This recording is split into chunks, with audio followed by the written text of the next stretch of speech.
Esta mañana hay homenajes en todo el mundo a las víctimas de hace un año, del 7 de octubre del 2023, cuando comenzó la guerra, el ataque de Gaza contra Israel y los israelíes.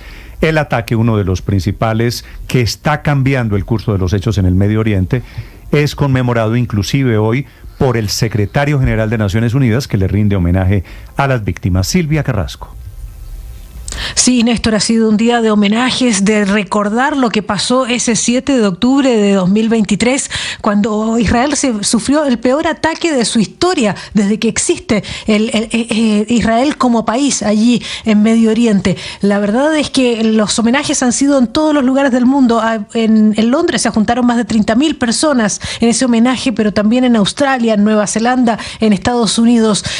Una de las personas que ha, y ahí también en Israel, la verdad es que a las 6:29 de la mañana se escucharon esas sirenas que recordaban el momento en que comenzó el ataque. Así se escuchaba allí en Tel Aviv.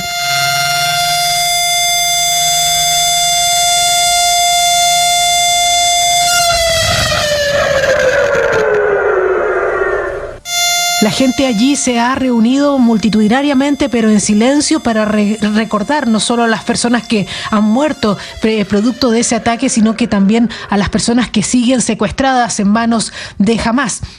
Otra persona que ha elevado su voz para recordar este día es el secretario general de Naciones Unidas, que ha tenido una muy difícil relación con Israel. Recordemos que la semana pasada el Ministerio de Relaciones Exteriores lo declaró persona non grata, aunque ese estatus legal no existe en la diplomacia internacional. Es Antonio Guterres recordando el 7 de octubre. Escuchémoslo. The October 7th attack scarred souls, and on this day we remember all those who were brutally killed and suffered unspeakable violence, including sexual violence, as they were simply living their lives. Dice que el ataque dejó cicatrices en las almas y que las víctimas sufrieron una violencia indescriptible, incluidos casos claros de agresión sexual. La verdad es que todo el mundo se está preguntando cuándo va a poder llegar ese acuerdo y que pueda silenciar las armas y poder recuperar a las personas que están en manos de Hamás. Son por lo menos 63 personas, Néstor. Se calcula que son 51 hombres, son 10 mujeres y son a lo menos 2 niños que todavía están en manos de Hamás. La cifra que muchos han recordado es que a través de los acuerdos de altos al fuego parciales previos se logró el rescate de 117 rehenes, la mayoría de ellos personas ancianas y mujeres, y que a través de la fuerza del ejército, la fuerza armada, la fuerza de las armas, solo se ha recuperado a 8 rehenes vivos, Néstor. Silvia, gracias. Fue hace un año cuando el mundo se estremeció con ese ataque. Se produjo hace exactamente 365 días. Hoy es 7 de octubre del 2024. Ronnie Kaplan está en Tel Aviv, es el portavoz del ejército de Israel. Señor Kaplan, buenos días. Hola, ¿cómo están? Señor Kaplan, ¿qué pasa hoy en Israel? ¿Cómo conmemoran ustedes un año del ataque? Bueno, estamos en un día de duelo, llorando a nuestras familias, a nuestros amigos, a los israelíes que fueron asesinados el día 7 de octubre, 1.200 ese día y un total de 1.690 con todo lo que pasó en esta guerra. Y al mismo tiempo estamos luchando. El día de hoy recibimos también ataques de Hamás, recibimos ataques de Hezbollah. Recibimos, básicamente seguimos luchando en cada uno de los frentes, en una lucha en que estamos siendo atacados por 7 frentes, una coalición liderada por Irán. Sí, señor Kaplan, ustedes hace un año fueron atacados por Hamás, pero desde entonces la guerra se ha crecido, Israel ha abierto nuevos flancos. ¿Esto ya llegó al límite o qué les falta en desarrollo de la guerra en el Medio Oriente? Sí, yo te diría que en nuestra forma de verlo, en realidad el 7 de octubre no hubiese sucedido si no fuese por todo el apoyo en entrenamiento, en financiación, en todo tipo, digamos, de transferencia de conocimiento por parte de Irán hacia Hamás, y había allí una estrategia de antemano de convergencia de frentes, de 7 frentes distintos. Entonces quizás sea un poco al revés, y lo que puede pasar de aquí en adelante depende lamentablemente de nuestros enemigos. Si Hamás levanta una bandera blanca, si devuelve a 101 secuestrados que se han ido de sus casas, que los sacaron de sus casas en pijama hace un año exactamente, en los poblados en el sur de Israel, si Hezbollah se va hacia el norte del río Litani, nuestra población civil puede regresar hacia sus hogares, 60.000 personas en total que están refugiados del norte de Israel, yo creo que básicamente va a haber una desescalada de la violencia. Pero si nos siguen atacando y si ponen a maltratar a nuestra población, nosotros, como cualquier país soberano en el mundo, vamos a defender a nuestra población de cualquier tipo de ataque externo. Ese es, al fin y al cabo, el objetivo, la responsabilidad que tiene un Estado para con su ciudadanía, que tiene el Estado de Israel con su... Dice usted, sí. Si nos siguen atacando, ¿no estamos en una etapa en la que es Israel el que está atacando? No, mira, básicamente sí, estamos retaliando, pero este año nos lanzaron más de 25.000 cohetes desde la Franja de Gaza y desde el sur del Líbano, o sea, de todas partes del Líbano, más de 25.000 cohetes, repito, y claro está que el objetivo de un Estado, al fin y al cabo, un Estado tiene 3 funciones centrales, ¿verdad? Ser juez y gendarme, cuidar el orden público interno y defender a su población de amenazas externas. Hay que tener en cuenta un contexto en el cual Irán y sus secuaces hablan abiertamente hace décadas que hay que borrar a Israel del mapa, que hay que destruir Israel. ¿Usted escuchó alguna vez que hay que sacarlo, que hay que tirar a los judíos al mar? ¿Usted escuchó alguna vez que Israel haya dicho que hay que tirar a los iraníes al mar? ¿O que hay que destruir el Estado iraní? Esto es muy claro, hay una agresión flagrante de teocracias, de regímenes que son regímenes oscurantistas, que ven el mundo en blanco y negro. Esos son los fieles y todos nosotros, inclusive usted y yo, somos los infieles. Frente a democracias liberales, que lo que propagamos o lo que queremos promover es dignificar al otro en su diferencia, respetar la autoridad del otro. Eso es lo que está acá en juego. Y sí, si usted me pregunta, ¿Israel tiene el derecho a la autodefensa y de atacar con el objetivo de cuidar los valores occidentales, con el objetivo de ser trinchera de las libertades? Yo le digo, sí, lo tenemos que hacer.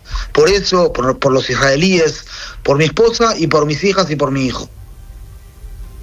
Señor Kaplan, le pregunto porque es un tema que por mucho tiempo se ha estado hablando respecto de Israel. Por un lado está el gobierno del primer ministro Benjamín Netanyahu, que dice que el objetivo es la eliminación total de Hamás, y por otro lado hemos escuchado voces del ejército diciendo que la derrota militar de Hamás no es posible, que eso es una ideología que va a permanecer ahí. ¿Cómo se pueden congeniar estos dos puntos? ¿Cuál es el objetivo real que puede alcanzar Israel en esta batalla? Es decir, Hamás no tiene el derecho de seguir siendo soberano en la Franja de Gaza.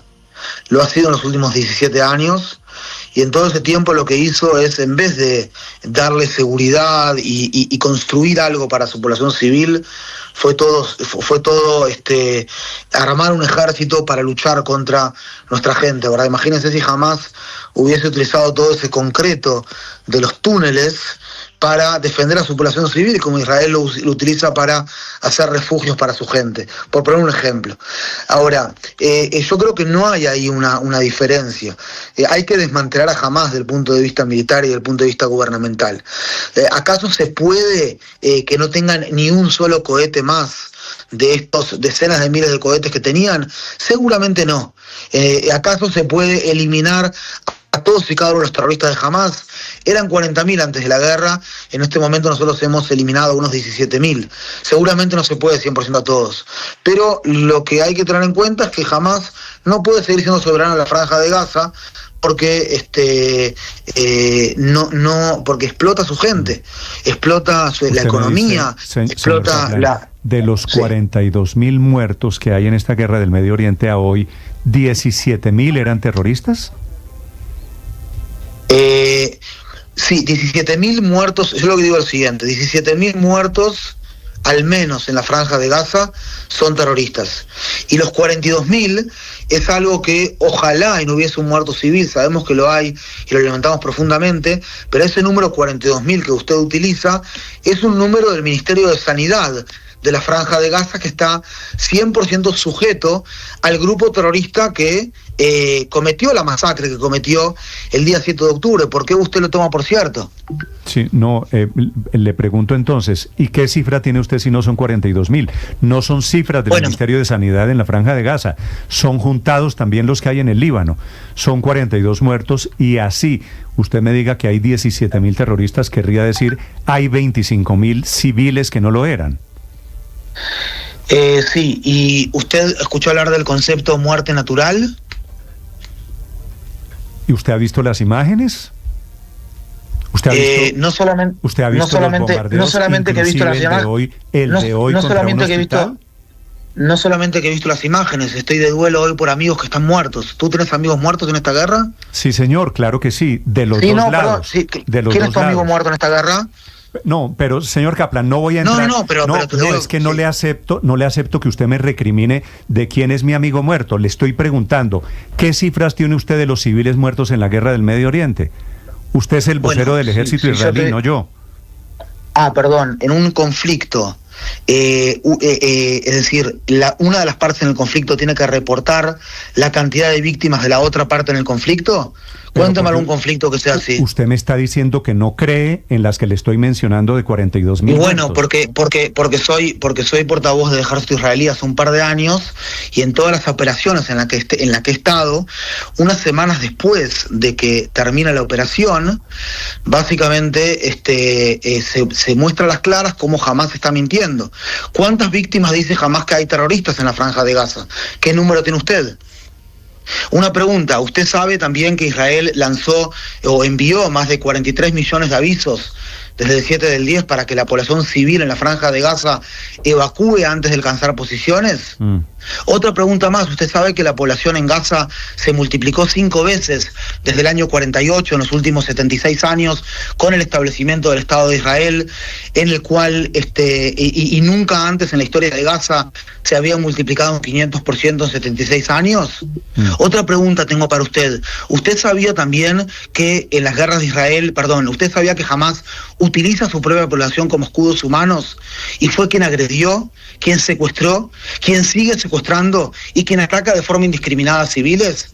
¿Usted sabía acaso que Israel defiende a su población e intenta maximizar el daño a los terroristas y minimizar el daño a civiles? ¿Usted sabía que en las guerras de Israel mueren menos civiles por cada terrorista alcanzado que en otras guerras en el siglo XX y en el siglo XXI? ¿Usted sabía que Israel lamenta públicamente la muerte de civiles y desearía que no muera ni un solo civil, mientras que jamás desearía asesinar a 10 millones de israelíes si tuviese la fuerza? ¿Usted sabía que Israel ha permitido el ingreso de 1.1 billones, 1.1 mil millones de kilogramos de ayuda humanitaria a la población civil en Gaza, Kaplan, y que jamás se lo roba de su propia población civil? Solo le agrego una pregunta. ¿Usted cree que por cuenta de la barbarie, de los horrores de Hamás contra Israel, se justifican la barbarie y los errores de la respuesta militar de Israel? Mire, yo creo que usted está diciendo que al haber muerto, y vuelvo a repetir, lamentablemente, al haber muerto menos de un 1%, pero que es mucha gente, civiles en la Franja de Gaza, y al no traer a otros 30, 40 conflictos en el siglo XX y en el siglo XXI, donde en unas partes del conflicto murió más del 1% de la población civil, usted está haciendo un uso de un doble estándar. De una forma trata a Israel y de otra forma trata a 194 países en el mundo. Señor Kaplan, le agradezco estos minutos. Ha sido usted muy amable por atender este llamado de Blue Radio desde Colombia. Feliz día. De todo corazón. Gracias. Hasta luego. Buen día. Un año después, son las 9:17 en Mañanas Blue. Estás escuchando Blue Radio.